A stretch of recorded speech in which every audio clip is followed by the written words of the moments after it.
Hello, I'm Paul Perrello, and welcome to the Philly Factor. Well, my next guest is responsible for helping to define the music of generations. His hits of the late 1950s propelled him to appearances on American Bandstand, The Ed Sullivan Show, and some of the largest music venues, not only here in the United States, but around the world. Charlie Gracie was part of the birth of rock and roll, and his unique style influenced some of the most important artists in rock history, including the Beatles, Cliff Richard, Van Morrison, Graham Nash, Chubby Checker, and countless others. The story of Charlie's rise to the top of the charts and its fall from fame is documented in his book, Rock and Roll's Hidden Giant, the story of rock pioneer Charlie Gracie. And what a pleasure it is to have Charlie Gracie join us here on the Philly Factor. Charlie, thanks so much for being with us. Paul, it's my pleasure being with you. I always enjoy our time together because it's, I'm sitting here with a true rock and roll legend, a guy that grew up in the streets of South Philadelphia. That's right. It all started with a walk with your dad down a street corner, and in the window there was an instrument. South Street. South Street. Yeah. And you said you wanted to play the trumpet? Well, when he said pick an instrument out, make something of yourself, I Right. said, how about a nice trumpet like Harry James was very famous at the time, married to Betty Grable, who's a big star. Nah, he said, I don't want that. If you blow your brains out. You get a guitar, you'll be a one-man band. He was right. Yep. Yeah. And you start the guitar. Yep. At the time, and we're talking about a time and a generation where music was in everybody's household. I mean, growing up, kid in South Philadelphia, there was always music in the house. Right. Did you actually go for guitar lessons, or did you just have the knack to pick it up? Well, it started out this way. It was $15, the first guitar I had. My father was going to buy a suit. Instead of buying the suit, he bought me the guitar. God bless his soul. Yeah. I was the firstborn of 3 sons, you know. And he knew a couple of little chords. A lot of guys picked the guitar up in those days. Played the harmonica a little bit and tap danced. Now, he wanted to be in show business when he was a kid, but his parents were immigrants. And things were so rough, he said, you got to work. You know, fadi. Right, You know, right. So he never had the opportunity. So I guess he figured, I want to get one of my kids to take a shot at it. So I think it was really his idea that I get show business. But it all worked out. It was destiny. And after a few months went by, I said, you know what, Charlie? If you're going to be a musician, learn the right way and get a good teacher. And I was lucky to get a guy by the name of Anthony Panto, who was related to the great Joe Venuti, the great jazz violinist. Wonderful teacher, wonderful man. And I studied for 4 or 5 years. I became, by 15 years old, I was fairly accomplished as a musician. It came easy. It was a gift from God. You know, it's a gift from God, believe me when I tell you.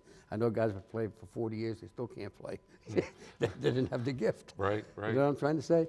So I was very fortunate that way. And then, of course, we could talk for 4 days. My career has been, I've been in the business 65 years now. God bless you. It's a long time. Yeah. And God has blessed me. Yeah. So, the music industry then was so much different than it is today. Oh, yes. So how did you get recognized? I mean, because you said guys could be playing for 40 years and they may not be very, very good, but guys could be playing 40 years, could be very, very good and still don't get recognized. Well, that's always broke my heart because whatever I've achieved in my life, I always say to myself, this guy's much better than you, never got a shot. And it breaks my heart for them. I'm not an ego type person. Sure. I mean, if I see a guy with better talent than me and I go to, how did they miss you, man? Yeah. You know what I mean? It's a break you get in life. Well, I caught this little 2-minute break, fortunately for me. I was discovered, I did the Horner Heart at Children's Hour, the whole thing, all the guys went through in South Philly, you know? Right. Stanley Broser, the whole thing. Uncle Whip. Yeah. And then finally the Paul Whiteman had a show, an ABC affiliate out of Philadelphia, and I was a 5-time winner. I won like a record player, $100 bond, and things like that. And finally, the family's first refrigerator. Wow. We had an ice box before that. Wow. What, he got 10-cent piece, Sam would come in, poor guy, he'd carry that for 20, 30 years. A block of ice, Yeah, right? a block of ice. And the whole street came out, you might think it was Frank Sinatra, you know? And while on the show, a gentleman who had a record company in New York called Cadillac Records, incidentally, right on Broadway, heard something he thought was unique. And he offered me my first recording contract. I was just about to enter high school at Southern High, Broad and Snyder at the time. And I began a recording career. Of course, the first 4 or 5 years, nothing happened. But I was doing like, I'd go into, let's say you were a disc jockey at the time. I saw the tower, I'd walk in and say, hey, Paulie, I just made a new record. Would you play? Right. And that's how you get your record played. You know what I mean? And then after 4 or 5 years with no big success, but I'm starting to work the nightclub area now. I'm starting to make a living. I've been making a living since I'm 16 years old. Sure. Helping the family out, you know what I mean? And finally, some chap came up to me after recording with 2 different companies, Cadillac and 20th Century, which was a Philadelphia-based company. Cadillac was in New York. And he wanted to start a new record company called Cameo Record. Fine. He was looking for a tall, sexy Elvis guy. Well, he really struck out with you, right? He couldn't find him, so he wound up with me, right? He said, Charlie, you got a lot of talent, we're going to make a lot of money. Well, he was half right. Right. Anyway, to cut a long story short, I finally recorded December '56, it was around Christmas time, right at 12th and Market, a place called Record Art, second floor. I could close my eyes and still see it there. And we cut 2 sides, and by March, not only a hit, #1 hit. My God, I thought my mother was going to say, get up, Charlie, it's time to go to school. Right, like right. a dream. Yeah. Well, it changed my whole life. And that was Butterfly? Butterfly, yeah. Yeah. But don't forget, it wasn't the first record I cut. I recorded for 4 or 5 years with no success. But it was a good training for me, you know. At this point, I was professional enough that I could play anywhere in the world without hanging my head in shame. They didn't find me sitting on a step somewhere. I mean, Sure. I was ready for stardom, whatever it was at that point. Right. So when I did perform, like say, at the Palladium in London throughout the British Isles, I played to 3,000 people twice a day, 7 days a week. Packed the theaters, you know. But I had the talent to sustain myself. And in those days, they had what they call pit orchestras. It was variety was still in vogue. Not easy to play rock and roll with a bunch of 70-year-old guys. Right. Now I'm in that bracket. It looked like a Q-tip convention, you know. Right, right. But they were wonderful musicians. Just didn't have the feel for rock and roll. It was a new innovation, new music. Right. So I was happy to be a small part of inventing this stuff. And then, of course, unbeknownst to me, in the audience there were the future Beatles, the Rolling Stones, ba-da-boom, ba-da-boom, ba-da-boom, all these superstars that came after me. I didn't know. Yeah. I was happy. I was making $1,000 a night. I mean, my God, my father was making $100 a week. Yeah. Yeah. And taking care of a family. Yeah. So life changed. But of course, the tax bracket was like 60, 65%. I didn't get the chance to keep it all. I have to pay the lawyers. You got to pay taxes. You got to pay. So if I wound up with 10% of it for myself, enough to get my family out of the ghetto and get a nice home in the suburbs and so on and so forth. Yeah. I want to mention some of the quotes because you mentioned some of the people that were sitting in the audiences when you were performing, Right. and you were just, you were pretty much strapped on that rocket ready to take off. Before we get to those quotes though, you know, then, you know, you have this hit, and just like anybody that had a hit record back then, you were on television. Yeah, you're hot. So here in Philadelphia, it would be Bandstand right. that you had appeared. Right. You also were on the Ed Sullivan Well, Show. that was the pinnacle of show business. Yeah, was that? absolutely. Yeah. But I mean, at the time, did you realize? I mean, because the industry was, I mean, rock and roll was relatively new Yes, at that time. yes, Nobody it was. really understood. I mean, you know, the classic story was when Elvis was on the Ed Sullivan Show, they said to Elvis, "Don't swivel your hips, yeah, don't shake your yeah. hips," because the censors would go crazy. It was a Exactly, live show, right. and they were afraid what that would do to everybody watching. But I mean, did you realize what was going on at the time with rock and roll music? Well, most of us guys that got popular and famous at a year or two when rock and roll, like 57, they say was the golden year of rock and roll. Sure. All the guys we had our foot in cement at that point. Right. You know? And we'd go backstage at the Paramount, the Alan Freed shows, and I'd sit with Eddie Cochran, and the Everly Brothers would be there, and Bo Diddley, and Chuck, oh my God. Yeah, you're talking Yeah, who's for who. $2 you came to see us, so we didn't make a lot of money, right? Right. And we would kid each other. So what do you think we'd be doing next year, pumping gas? Well, nobody thought that we were going to sustain a career at this point. Sure. See, the only thing different between me and the other guys was I was a nightclub performer. So I could always work the nightclubs. If rock and roll went out, I could play any kind of music and still perform. I had that type of ability. The other guys were strictly, you know, who was from Arkansas, who was from Texas, and so forth. You know, them kids were like farm kids. Sure. But I'm happy for all this, and unfortunately, there's only a handful of us left from that generation. Yeah. But we never thought we would. I mean, this is my 65th year in show business. I Wow. never thought, first of all, I never thought I'd live to be 65 or 75. Right. You know, I mean, I'm 77 years old and I'm still performing. And when I get under the lights and my guitar, my fellow musicians around me, I still feel like I'm 20 years old. Yeah. And I think I still perform like I'm 20 years old. Well, people tell me, Charlie, you haven't lost a thing.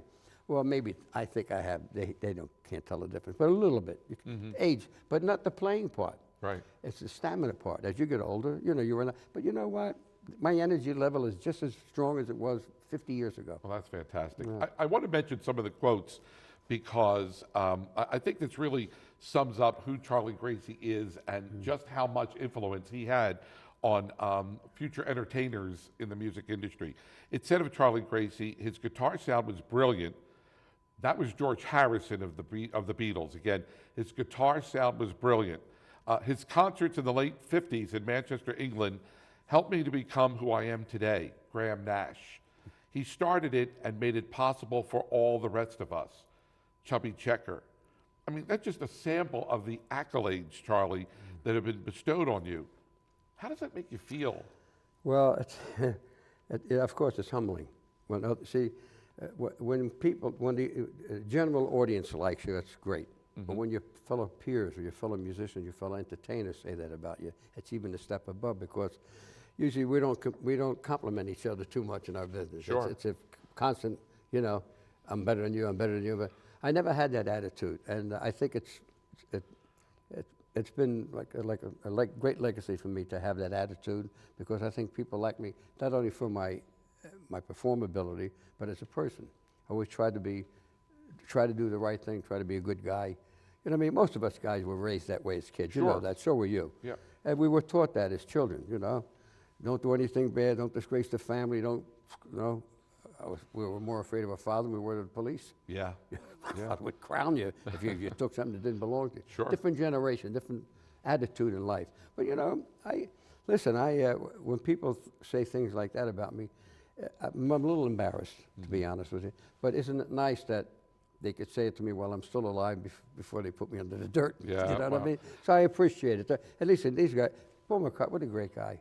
I mean, have you met him yet? I've never met Paul McCartney. If you met him, you wouldn't think the guy had two dimes to rub together. Really? Just a generally good human being with a great heart. I mean, we took a photo together a couple of months ago. Right there on the screen, right there. And he asked, "Can I hold your book?" I didn't say, "Hold my book, Paul." I want to sell a book. He said, "Give me the book, Charlie."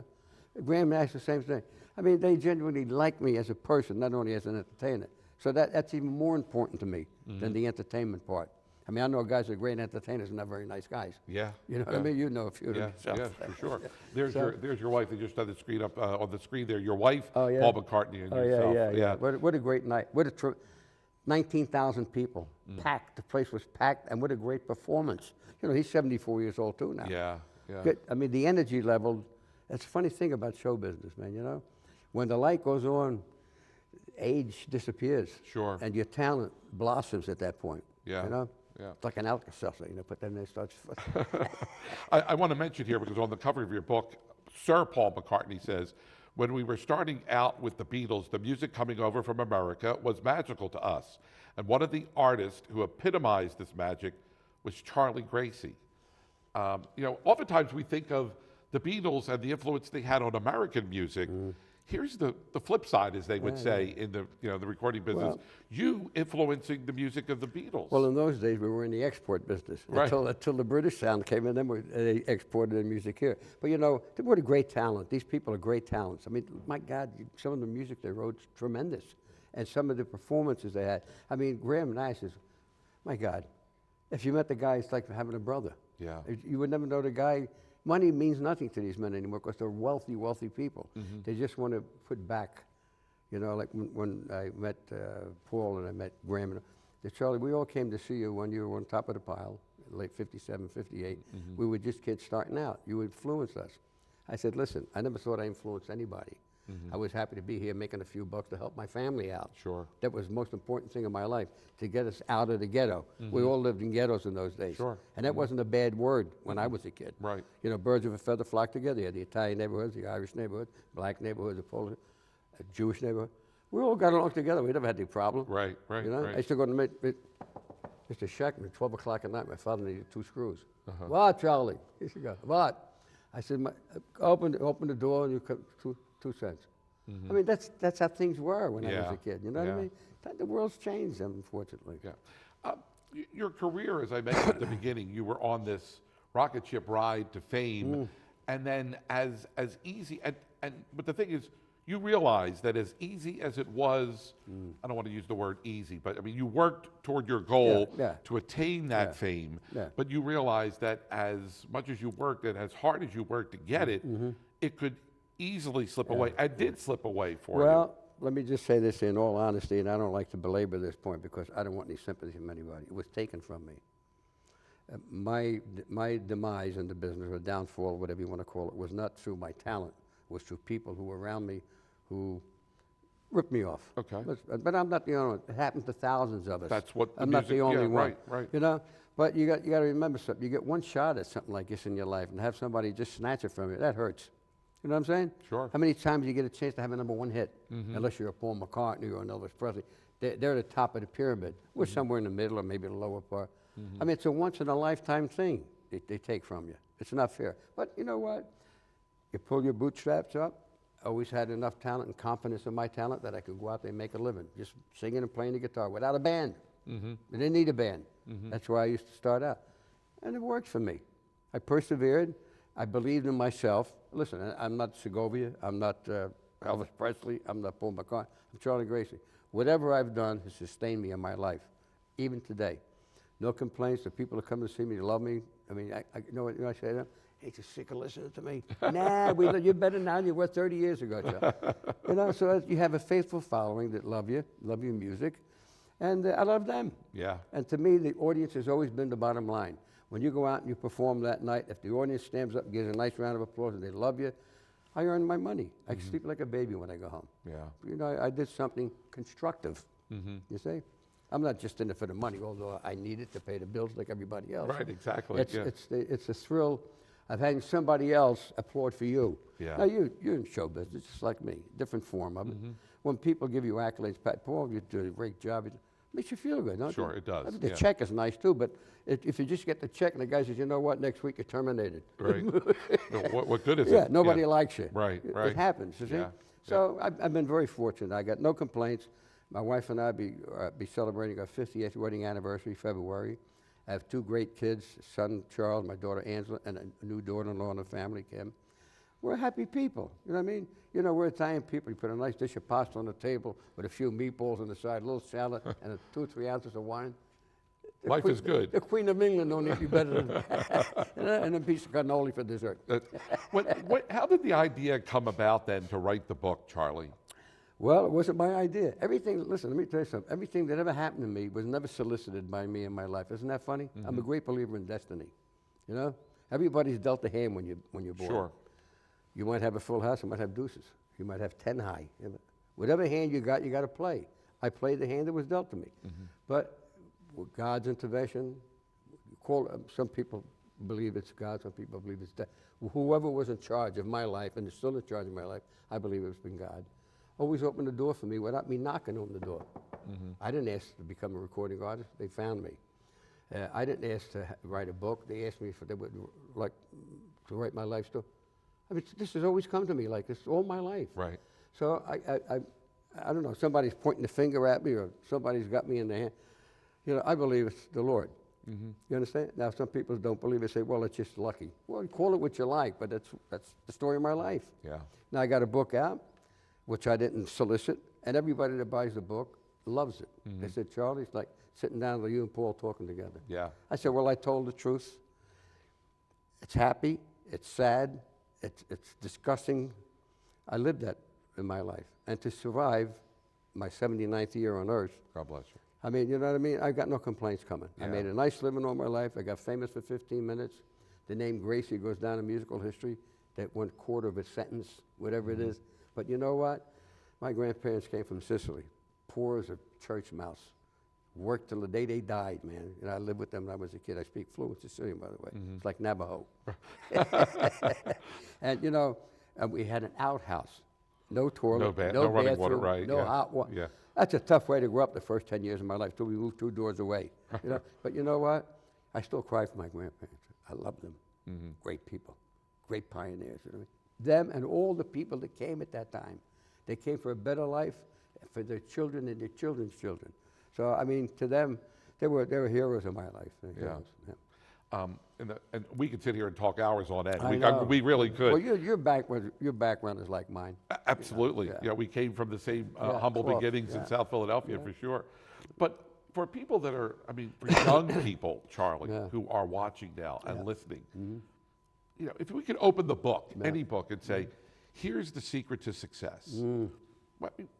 You can't find that in any book. No, That comes from life experience. But Yep. what is the secret to your success? Well, I always felt this way. If God's given you a gift, you should get that gift and push it to the extreme as far as you can get with it. Now, your destiny may be to be just a little local guy that everybody loves. It could be an international famous person. You never know. But if you have that love of it, you have to love it. I mean, I still love what I do. I Sure. can't wait for the next gig, as old as I am. I'm happy when I'm on stage, you know what I Yeah. mean? That's my life. I devoted my whole life to this instrument, you understand? And if you think you have the talent, you have to persevere and never give up. I don't care how many years it takes. You never know. Look at this fellow that just died, Abe Vigoda. He didn't become famous till he was a middle-aged man, Yeah. 56. You know what I mean? He's just knocked around, and he finally got a part, and he died famous. Yeah. 94 years old, God 94, rest his yeah. soul. You know what I mean? I'll Yeah. sign a contract for that right now. Yeah. So you know, life is just a bowl of cherries. Don't take it serious. It's too mysterious. Just like the song.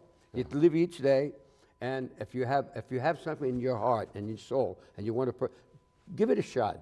If it does, you don't make it, you say, "Well, I tried. Yeah. It wasn't my destiny to become Elvis Presley, Frank Sinatra, you know what I mean, Louis Prima, all the greats in the business."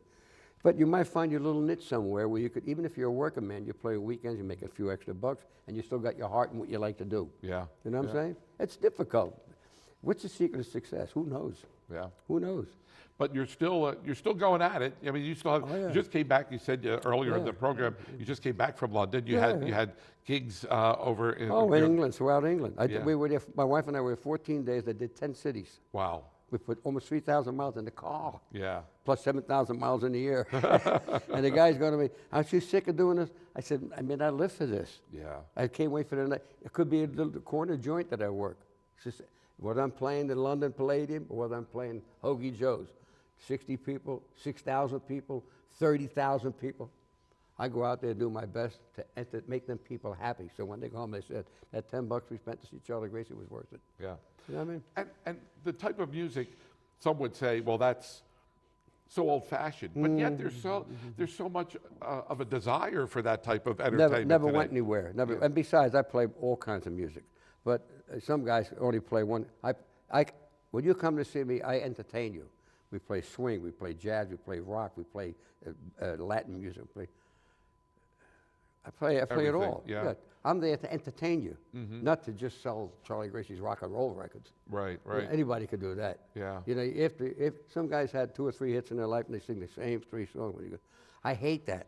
I tell them, well, you got to sing at least the #1 hit or the #2 hit. Right, right. I said, but let me throw some other numbers in there. I'm getting tired of singing them. Right. Right. You know what I mean? Yeah. I mean, I have more talent than just those 3 songs. Yeah. And other guys do too. Yeah. You know? One final question before you. When I'm in the, I listen to satellite radio, so there's a 50s channel. So whenever I'm driving and Butterfly comes on, I proceed to tell my wife, "That's Charlie Gracie. I know him. I know that bum." I know that guy. It's Charlie Gracie." But so I get a thrill when I hear you on the radio and hear you sing Butterfly. What's it like for you to hear your song so many years later? Well, you want to be honest about it? I never liked any of my recordings. I always felt, after I hear it, I said, I should have done this better, I could have done that better. Isn't that funny? Really? Yeah. Yeah. And there were hits, but still, I knew there was room for improvement on them, but it's too late. It's already cut. Well, that's what I love about Charlie Gracie is that he's honest. Oh, yeah. He's down to earth. Oh, yeah. And a guy that is a true rock and roll Hall of Famer, a pioneer. He was there from the very beginning, and it's still going strong. Well, I want to thank you for having me on the show, Paul. I appreciate it. You're a great guy. It's like a mutual admiration. But you know what? We come from the same stock. We're decent, honest people. I mean, I'm not going to sit here and lie to you because I got to remember the last lie I told you. You get lie, you lie, you lie. Right. It's the truth. Whatever you see in that book, whatever I'm talking to you now, people that know me know who I'm genuine. Right. I am who I am. Yeah. Whether you like me or not, I am who I am. That's Yeah. it. You know what I mean? I've often said that I'd like to write a book someday. But when they came to you and said, "Charlie, we want your story. Yeah. How easy was it for you, or how difficult? Because some of the stuff that you talk about in the book, Not we're easy. short on time here, but you know, it's raw emotion sometimes that you bring out in the book. Well, yeah, like, see, everybody thinks you just get up and sing and play the guitar and that's the end of the story. Right. You're still a human being. You have everyday life to live through, family things to live through, business things. It's not easy. And still, now you're naked to the public. Everybody knows who you are. You know your business. Right. You're just a worker man, maybe just a immediate family know about you, so you could hide these things. You can't hide in this business. You know what I'm saying? And the bigger you are, the harder it is to hide. Yeah. I mean, you know, I never became Frank Sinatra or Elvis Presley, but whatever I achieved in my life, I worked very hard for. And if it's this much in the history books, I'm grateful. I mean, so many guys better than me, smarter than me, more talented, they never got this much in life. And I mean it from my heart. It breaks my heart for these people because they're great and nobody knows it. Yeah. That's what hurts. Yeah. Yeah. Well, it's always a pleasure catching up with Charlie Gracie. And again, the name of the book is Rock and Roll's Hidden Giant, the story of rock pioneer Charlie Gracie. It is available in bookstores. Again, his music influenced and helped define a music of generations. And in 1957, it all started. Although he had been recording prior to 57, it really was Butterfly that topped the American and British music charts, selling over 3 million copies. Yeah. Pretty significant in 1957 to sell that much. That was a lot of records then. Yeah, for sure. Charlie, always a pleasure to be with you. Well, I appreciate your time. I appreciate you having me on the show. Thank you so much. Best of luck to you. Best of health. And we always look forward to finding out what's next. Thank you. For Charlie. And you can go to his website and you can find out where he's appearing next. Right. Until the next time, thanks so much for being with us on this edition of the Philly Factor. My name is Paul Perrello.